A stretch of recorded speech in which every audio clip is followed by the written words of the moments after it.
to 10:30 p.m. Central Standard Time.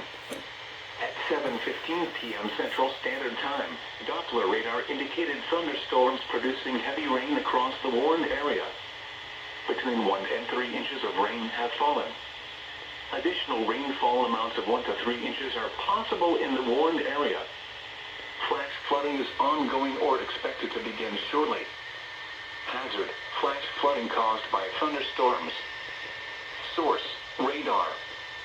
Impact: flash flooding of small creeks and streams, urban areas, highways, streets and underpasses, as well as other poor drainage and low-lying areas.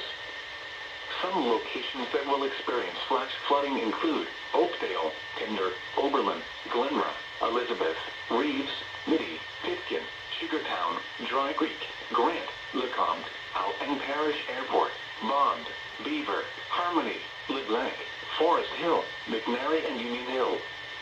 Turn around. Don't drown when encountering flooded roads. Most flood deaths occur in vehicles.